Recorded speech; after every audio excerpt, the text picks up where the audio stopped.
Wake up!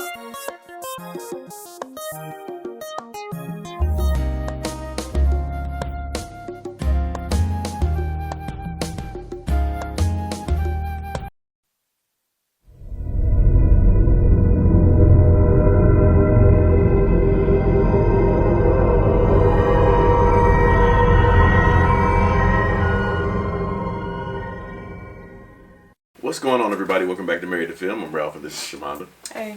Right now we have more Lost Explained for you guys. This is part 4. This one was called The Island. The Island. Right. So, I'm eager. Sounds intriguing. Okay. Let's go. Alright.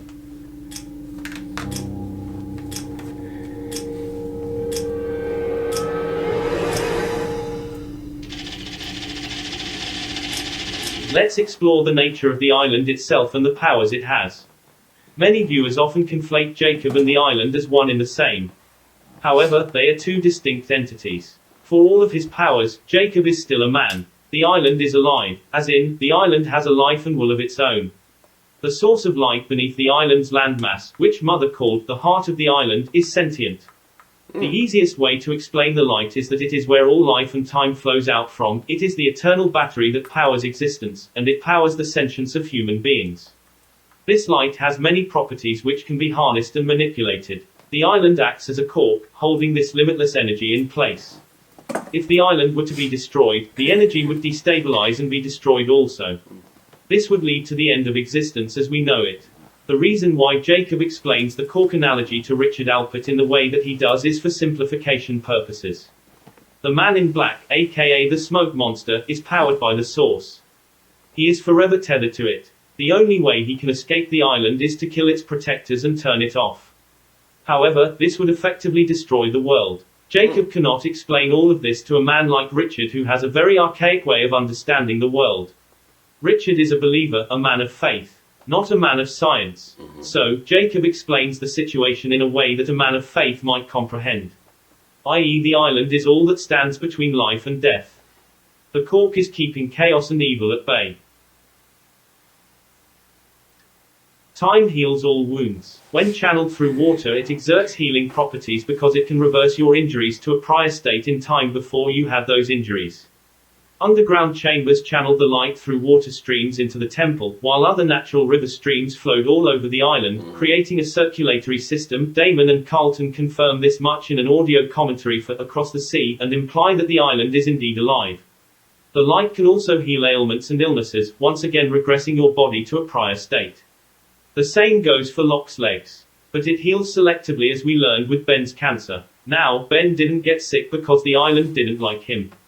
He needed to get sick in order to set in motion a chain of events. It also resets memories to a prior state. It erased young Ben's memory of being shot and healed in the temple waters, and it healed Daniel Faraday's fractured mind. You do not need to go into the temple waters for these long-term ailments to heal. Close proximity to the source is enough. Only fatal wounds need to be healed in the temple waters by all accounts. The island's emissary. Whoever protects the island becomes a lightning rod of sorts, with the ability to channel the powers of the source like an electrical current. Someone like Jacob can control the voltage. Because the light exists within every human being, the protector can control the light inside people.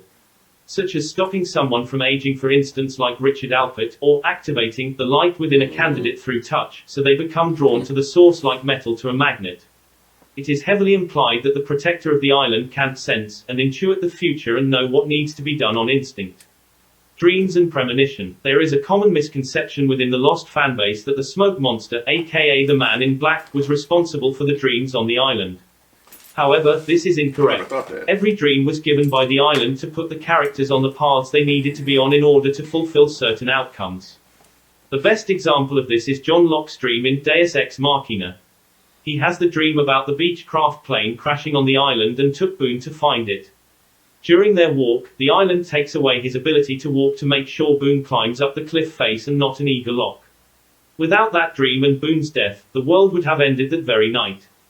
Because they would never have gone to find the plane. And had Boone not been in the Beechcraft when it fell from the tree, then John Locke would not have gone to the hatch that night, covered in blood, to beat on the hatch door in complete despair. which in turn would not have stopped Desmond from killing himself. Which would mean no one was alive down there to push the button.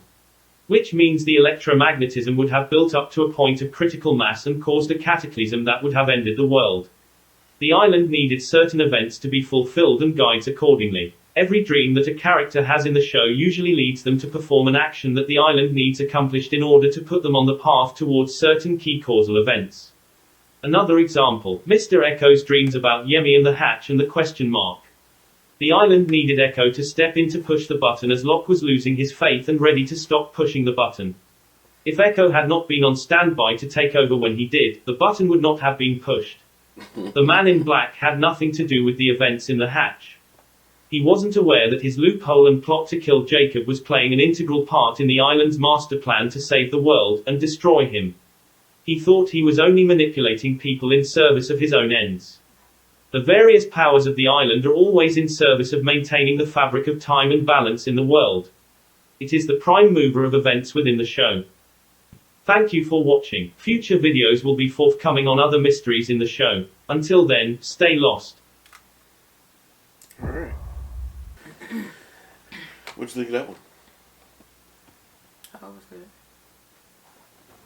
Okay, that was good. That gave some explanation as far as the island making things happen and putting forth things in motion to save the world, pretty much.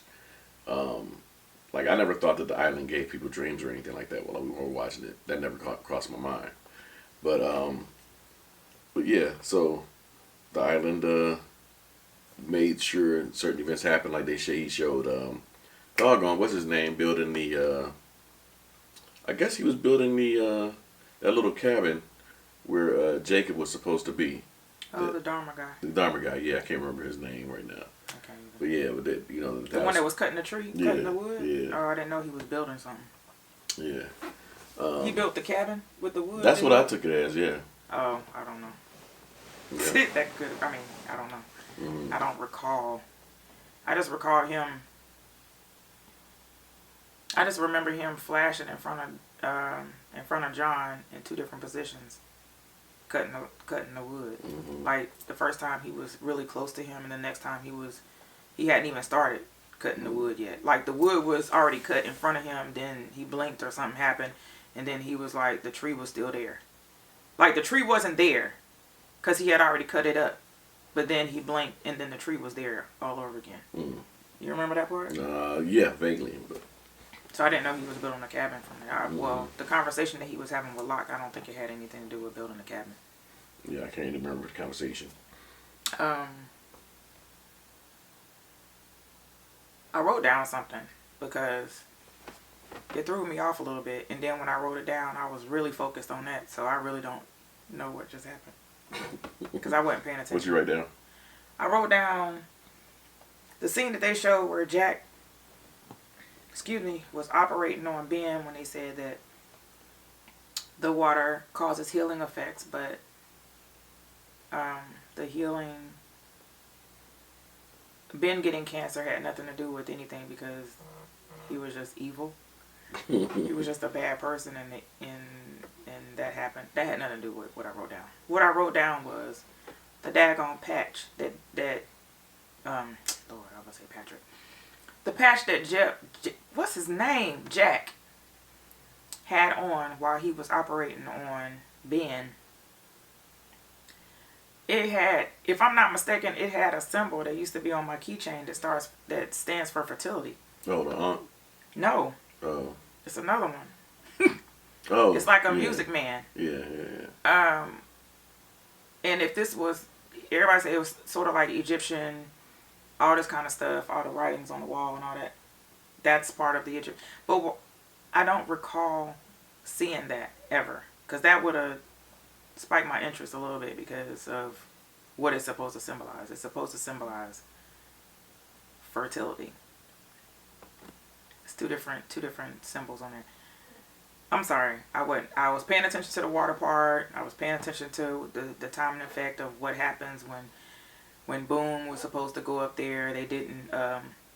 Locke's legs wasn't working because the island made it so, and they explained that reason.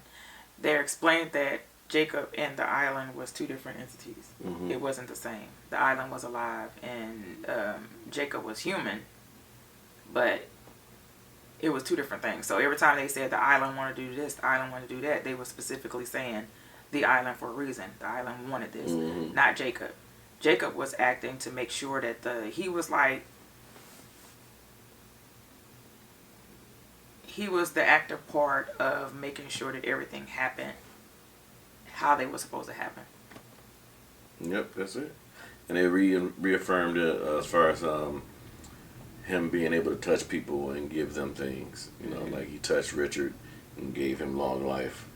They showed it. I didn't realize that he touched him until here when he gave it to him. But then they showed him touching John Locke and touching Hugo. And so yeah, so that was good. Because before he actually touched Richard, he asked him what he wanted. Yeah. And then it was like he touched him and he was like, and it is so. Right. Basically. All right. Okay. So let us know what you guys thought of that one. Don't forget to like, share, comment, subscribe. We love y'all. Love you guys. Bye. Bye.